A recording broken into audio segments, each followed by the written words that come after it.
watching Bread and Roses, a weekly political social magazine broadcast via New Channel TV in English and Persian. Hello everyone, I'm Mariam Namazi. And I'm Faribos Puya. In this week's program, we'll be discussing anti-Semitism with author and activist Muriel Seltman. In Shocking News of the Week, we're going to be discussing the arrests of labor activists in Iran prior to and during the 1st of May. The insane fatwa of the week is also from Iran and Khamenei, and it's about women waxing their pubic hairs.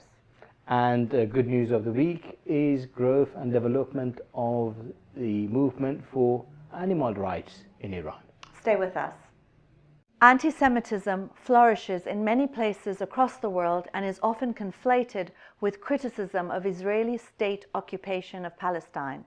It's one of the pillars of the Islamist movement and deemed acceptable by many. Anti-Semitism, however, is a form of bigotry against people that must be unequivocally condemned. When you look at the issue of anti-Semitism, you do see that there is often this conflation with Israeli government policies. So if you criticize the Israeli state, you're immediately accused of anti-Semitism. And you see this with the Islamists too.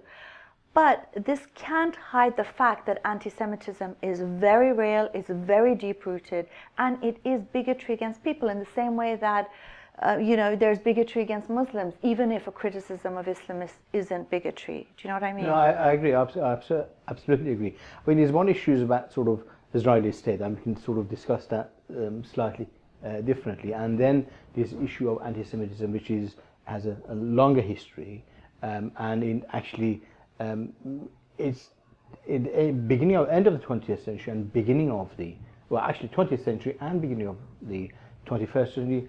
It has been a spreading with the growth of the Islamist movement. I think that's one of the features of anti-Semitism, and just blind hatred of people, irrespective, and that's sort of, you could see that in many countries in Europe, which has a tradition of that, and we've seen that in the 20th century and 21st century in Middle East, which has been growing. I think that's that hatred of people. It's really despicable, and it needs to be condemned. Yeah, I mean, there is a longer history to it other than the Islamist movement too. It's historically from thousands of years ago, this accusation that Jewish people drink the blood of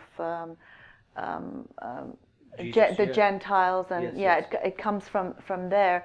And obviously, it to some extent, after the end of Nazism in Germany, there was a sort of dealing with anti-Semitism, pushing it back. Again, though, it is on the rise, and I think it does have to do quite a lot as well with the rise of the Islamist movement and just religious movements in general. No, I agree, and I think Israeli government, not Israel, people who live in Israel, not Jewish people who live in Israel or anywhere else, but Israeli government as a racist government doesn't help here, the situation, because any criticism of the politics of this Israeli state, like any other state, is automatically deemed as anti-Semitic, and that's wrong. People should be able to and have the right to criticize the Israeli state. But that anti-Semitism that has been growing in the second part of the 20th century, and particularly first part of the 21st century, the growth of it in the Middle East is very closely linked with the states and Islamic states. Wow. Yes. Yeah, I mean, I think any time there's collective blame against people, there's something fundamentally wrong with that. And I think it's common sense to see that, to place collective blame on all Jewish people.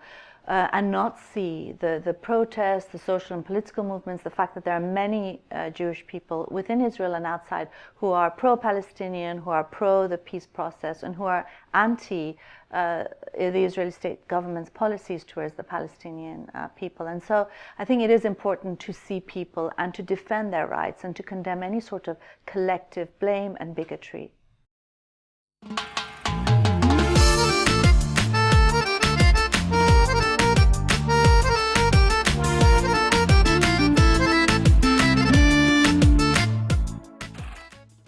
Muriel Seltman, thank you so much for agreeing to do an interview with us.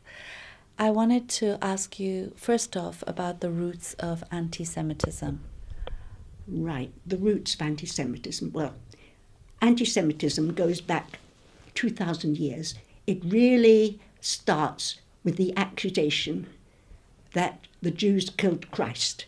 And so it starts with the crucifixion of Jesus Christ. And it continues from there with persecution going on. And in the Middle Ages, it got worse, much worse, because there were all sorts of additional accusations, like Jews poisoning wells if any epidemic broke out. And there was a terrible, terrible accusation that Jews would murder a Christian child before Easter every year so that they could take his blood and use it in unleavened bread for the Passover, which was a monstrous slander. And that went on until modern times, of course. Now, that's the roots of present-day European anti-Semitism. It was different for the Muslim world, actually, because Christians and Jews were treated as the people of the book, and they had what I believe was called dhimmi status. And but that meant that in order to have protection, they had to undertake all sorts of provisions and do all sorts of things, like not building churches or synagogues in a prominent place. There were all sorts of provisions, like having to walk to the left of Muslims and so on. And those were embodied in something called the Pact of Umar in the 7th until the 9th centuries. But modern attitudes by the Muslim world really got started properly in the Second World War and resulted from the Mufti of Jerusalem, who had been appointed by the British. And he left what was then called Palestine, and he broadcast throughout the war from Berlin and broadcast anti-Semitic Hitlerian propaganda to what was called the Middle East. That's the roots of anti-Semitism. Obviously it has terrible effects on people, some of the things you've been saying. What are the effects? The effects, you mean today? Yeah. Well, today what is happening is an enormous increase in anti-Semitism. And this is masterminded actually by the political Islamists and centres around the issue of the existence of the State of Israel. The trouble is that the people who are behind this, the Islamists, they don't attack the Israeli government. They talk about Jews in general, which is a terrible thing because it implies that every Jew in the world, even though you have no connection whatsoever with the State of Israel, is responsible for anything that any government does in Israel. And what has happened has been the merging of the Islamist attack in those terms with traditional anti-Semitism in Europe, which makes Jews feel very, very afraid. It comes at you in a traditional form. You never know when somebody is unwittingly going to make an anti-Semitic remark. And it's a terrible thing when that happens, particularly from people who don't realise anti-Semitism, because in Europe, anti-Semitism has been part of religious education for 2,000 years, and people have absorbed anti-Semitic attitudes for all that time. Jews are the other, the demon of the Western European world, the group that is different, and it has made Jews feel very, very helpless for all that time. And it's only since the establishment of the State of Israel, of course, and although I don't want to talk about the politics of that, it's only since then that Jews, like the French Jews, have felt there was somewhere for them to go. And if they're afraid or terrorised, or when there are killings like the supermarket in Paris some weeks ago, they feel they have somewhere to go. It's not as bad in the UK, although it is now much worse than it ever was. There is sometimes this conflation between anti-Semitism and a criticism of the State of Israel's policies, for example. What's your position on that? Well, before there was a globalisation, there was national anti-Semitism, and the ruling establishment in any country would point to the Jews who were in the ruling establishment and say those people are causing all your problems, so that they would divert attention from themselves to the small number of Jews in the ruling establishment, but all the mass of ordinary Jews, middle class and poor ones, would suffer. Today there's globalisation, and that means that it's the State of Israel which is being pointed to as the origin of problems by the political Islamists. And they talk, as I said before, they talk about Jews instead of government of Israel and so forth. Now, there is no reason why anybody should not criticise any government whatsoever, and that includes Israel. But every anti-Semite in Europe has jumped on the bandwagon of this, and under the guise of being anti-Israel and having some moral purity, they are actually being anti-Semitic. And where the anti-Semitism comes in as well is not only speaking of Jews in general instead of the government of Israel, but also in implying the unique evil of the State of Israel, irrespective of what other countries are doing anywhere else. And so the conflation has terrible consequences. As a final question, since our time is running out, I'd like to ask, the importance of combating anti-Semitism, as is important to combat all forms of bigotry and prejudice. Absolutely, absolutely. All forms of bigotry and prejudice. And anti-Semitism, certainly, because it does three things. Well, there are three things I'd like to mention in that connection. One is the political reason why it should be combated, and that is because it diverts attention from what is really happening and focuses people on a false enemy. And they don't look at what is really causing all their problems, the economic problems they suffer. Secondly, there's a personal aspect. It is anti-human to have any bigotry whatsoever, whether it's Islamophobia, or whether it's anti-Semitism, or it's seeing women as inferior, or black people, or homosexuals. It doesn't matter what. It has to be combated. And I'd like to, if we have to end now, I'd like to end on a cheerful note, which is not quite on the main point, the main issue, but it's something that needs mentioning. As we speak, in Palestine as a whole, including Israel, the peace activists in Israel are working together with Palestinian peace activists, and they have joint actions together. They have meetings and demonstrations, and they demonstrate peace processes together. And that is one of the most heartwarming things that's happening in the world today. But our ruling class dominated media do not report this.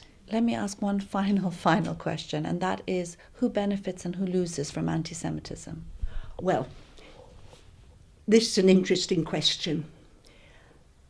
The Islamists benefit because they can portray themselves as the standard bearers against the great evil, the great demon, and they are wanting to set up an Islamic dictatorship, so it will help them in doing that. Secondly, it helps the establishments in the Arab and Muslim worlds because it diverts the attention of the ordinary people from them and what they are doing and how they are oppressing the people. And it diverts it to the question of Israel. It also amazingly benefits the US imperialists and others because It means that the US government and other governments like the UK government have an excuse to institute all sorts of laws and with the excuse of the war against terror. So even they are benefiting. And finally, benefiting is the present government, fascist government of Israel, because they, faced with the continual threat of the elimination of the State of Israel, they can get away with things that they'd never get away with the normal Israeli population. Who loses in all this? Obviously, the vast mass of ordinary people all over the world, because they lose everything by this. And it's tragic, heartbreaking. Thank you. I hope you enjoyed that interview with Muriel Seltman. Muriel Seltman is a veteran and long-term activist, left activist, peace activist, an activist for women's rights, for secularism, against cultural relativism. She's really a treasure, a global treasure, and we were really happy to have her on our program. And I think she raises many important points. One of them is, this whole thing about the Jews are responsible for this and they're responsible for that. Who are the Jews? Yeah, absolutely. I mean, and Muriel is great to hear on this issue because of the experience that she has in this area. But I think the point that I really want to make is in defense of people of Israel. And I think many people sort of do not recognize this. The fact that people of Israel have the right to live in the state, I think that's apart from that. A majority of a lot of people in Israel are progressive, left-wing, secularist, humanist, and they are fighting in that region for a better world for everybody. And I think they got a special, they need, they should have a special recognition that in that area where there is huge anti-Semitism, where there is huge Islamist movement, where there is a sort of reactionary religious government of Israel, they are actually fighting. It's quite a difficult sort of fight, and I think, and they need a special recognition to make that on this program. And it's also important not to conflate the state with people. Absolutely. In the same way that we don't say, all Iranian people are fascist Islamists because there's an Islamic regime there. Why is that assumption made with the people in Israel? And it's because of politics and because of this conflation that takes place, and it shouldn't. And also we've seen that sort of progressive movement in Israel. It's come out on many occasions where, for example, there was these video clips, thousands of video clips came out of Israel for people who actually, they send greetings and peace and support to people of Iran during the last upheavals in Iran, and that's great to see. And I think there is then we need to sort of strengthen that relationship between secularists, between human rights activists, and people everywhere. And I think, and I really want to reiterate this in this program. We'd like sort of to make that point of defending people of Israel. Okay, thank you. I mean, one of the things that Muriel does say is that very often these sort of divisions are in the interests of the ruling elite. It's the states that perpetrate these, and it's in our interest to go beyond these divisions of Jewish and Muslim, and to see each other and as human and as citizens. And I think that is a very strong message, and one that is desperately needed in our times.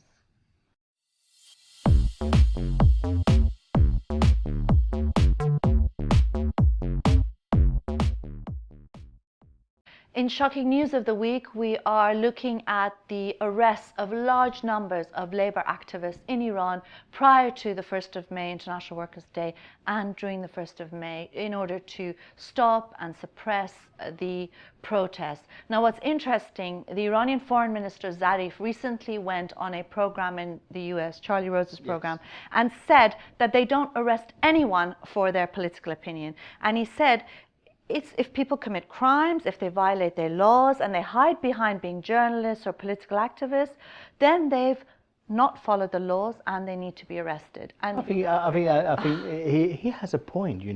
The majority of population in Iran, 99% of Iran, are outside of the Islamic regime laws.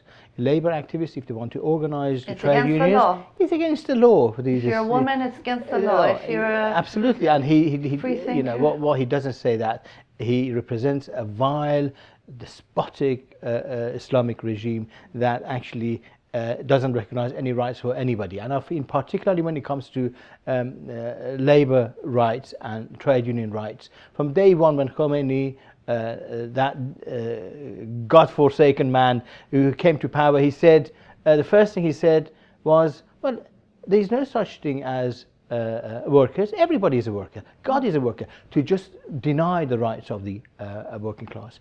And recently, just before, and this has been going on every year, and this year, 3 or 4 weeks before, 1st of May, they started rounding up all the trade unions. They've had the leaders of the Tehran and suburbs boss trade unions, Ibrahim Madadi and Dawood Razavi, been arrested and taken into Evin prison.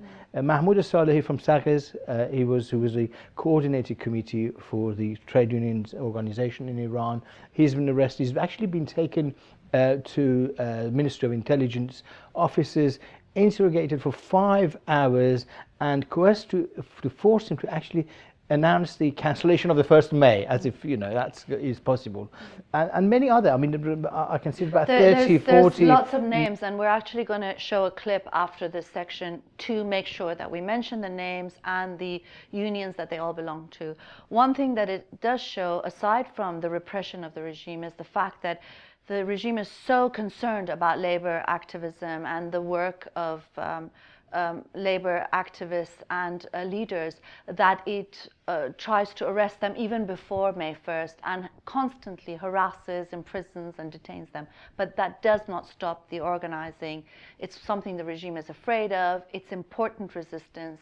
The working class leaders in Iran are the conscience of the society. It's important that we demand immediately all of their freedoms. They haven't done anything wrong, Mr. Zarif. You and your government arrest people every day for not having done anything wrong. If anyone's done anything wrong, it's you and your regime.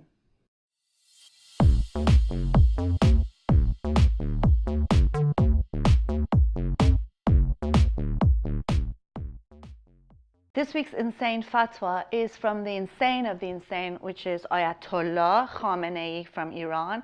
And he and some of his buddies have issued a fatwa that says that women shouldn't wax, those who are waxing women's pubic hair, they shouldn't look at the area involved. And a woman can wax another woman's underarm. She can look at that, but don't look anywhere else. This is the great leader. Dangerous. This is the great. He's very busy. Great leader of the Islamic Republic of Iran. So busy. This is busy, the busy, essence busy. of the Islamist movement is coming out. Actually, I don't know. It might be his preference. He might like a lot of hairy people. I don't want to know about his preferences. No, but interesting is that, you know, this is the Islamist. This is the Islamist. Actually been going around in many cities, and they wanted actually banning any hair removal, sort of, no matter, even privately. But if you've got to do it, don't look. Just just make sure you don't look, because. And also, they've been sort of saying that hair removal will spread AIDS, ignorance, AIDS and hepatitis B and C and whatever. This is crazy. This is the supreme spiritual leader of an entire country. Yes. Scary, scary stuff.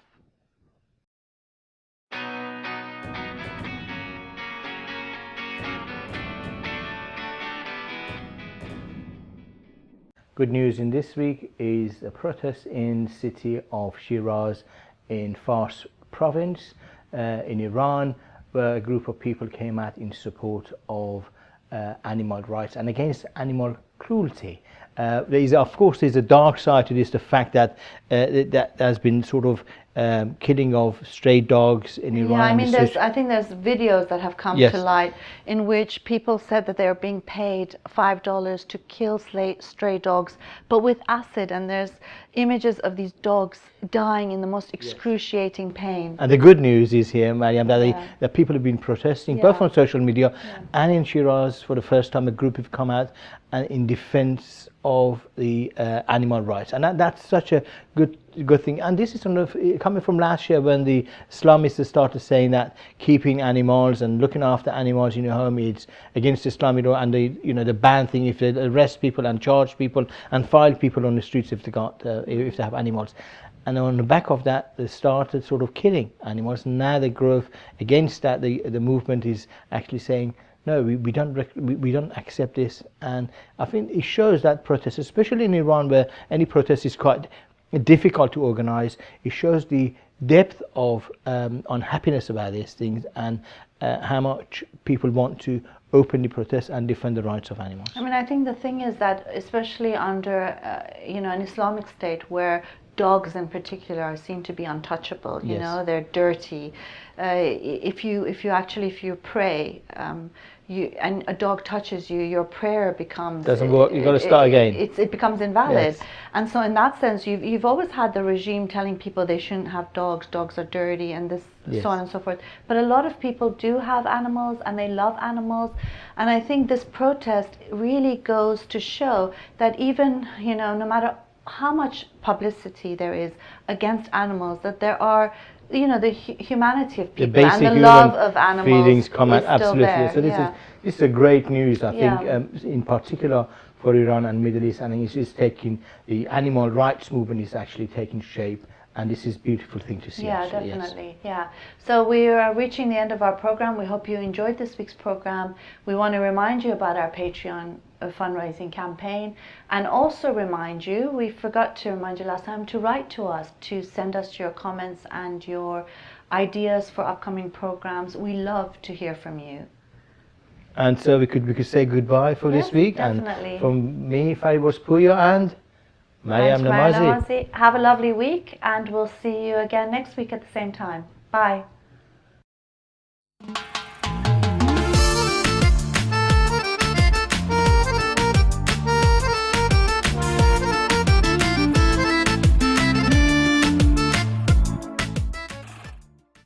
Hi, I'm Mariam Namazi. And I'm Faribos Puya. We're hosting a program called Bread and Roses. It's a weekly program that's broadcast in Persian and English in the Middle East and North Africa, primarily Iran as well.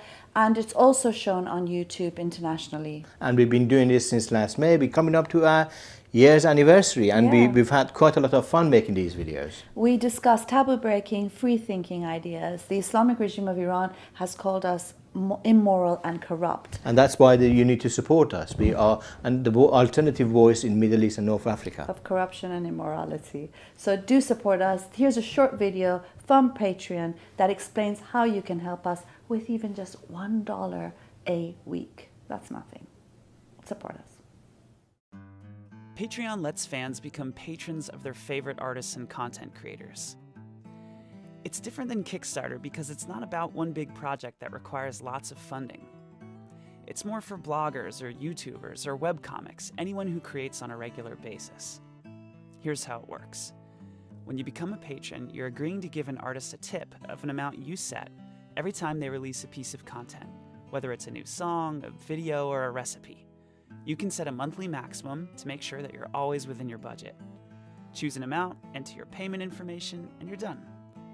Becoming a patron allows you to view and post in the artist's stream, and in exchange for your support, artists offer additional patron packages, which might include monthly Google Hangouts, music production tutorials, pre-sale concert tickets, or anything they can offer as a way to say thanks. Patreon, empowering a new generation of content creators.